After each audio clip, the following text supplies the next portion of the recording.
What's up, everybody? This is Colin from Holistic Heritage Homestead. I hope you're all well. Check out this awesome resource for gardeners. Folks, oyster shells are amazing. They have multiple uses for gardening and also landscaping.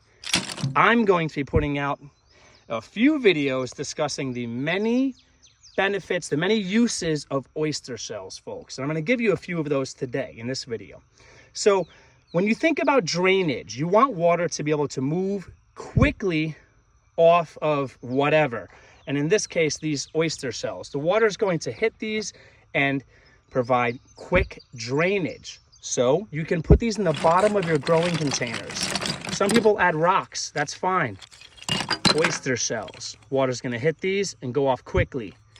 Some plants don't like wet feet. They don't like roots soaking in water for too long, so drainage is very important, okay? Put them in the bottom of your containers. Also, you can do what I'm about to do. Actually, I've already done it because I've already added some. This is our hugelkultur mound, and here is another one. And over there, overgrown with stuff, super, maybe 6-7 feet tall, mallow plants growing, horseradish in there, lots of onions. All kind of hidden by the grass that's and vegetation that took it over, okay? Hugelkultur mounds. Add this to your hugelkultur mounds. One of the things that a lot of people don't think about when it comes to gardening is soil texture. They think about ingredients, they think about what's in it, but they don't think about texture. And texture is very important when it comes to drainage, okay? That's why people add sand or small rocks or both. Add oyster shells, okay? So I'm gonna take these and I'm gonna just kind of spread these throughout. Like I said, I've already added some, spread these throughout here. And that bottom layer is going to drain very, very well. And the organic material, like those logs, those pieces of logs that I've dropped in there, that's also going to hold water. So you want both. Organic matter is great for holding moisture, and you also want things that are solid that the water can move right off of, okay? It's also a great fill. Now, I don't feel like getting massive amounts of soil from our chicken run, from our chicken yard, and moving that down here.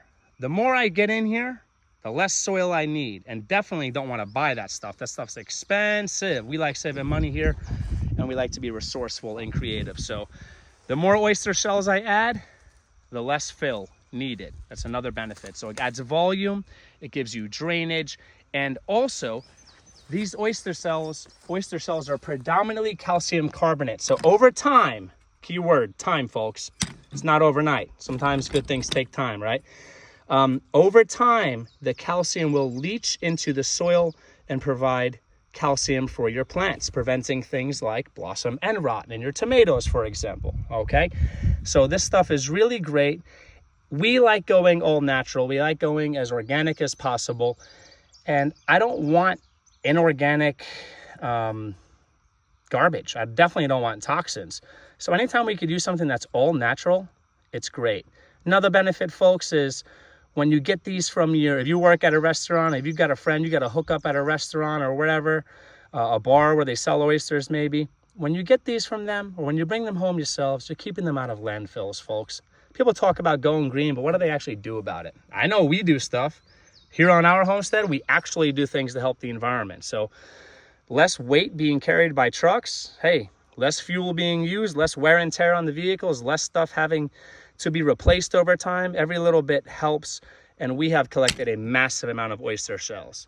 Get these in the bottom of your containers for gardening, okay, for that drainage, to add volume, and also to add nutrition, and do the same thing in your hugelkultur beds, and also the same thing in any other garden bed, and also your raised beds as well.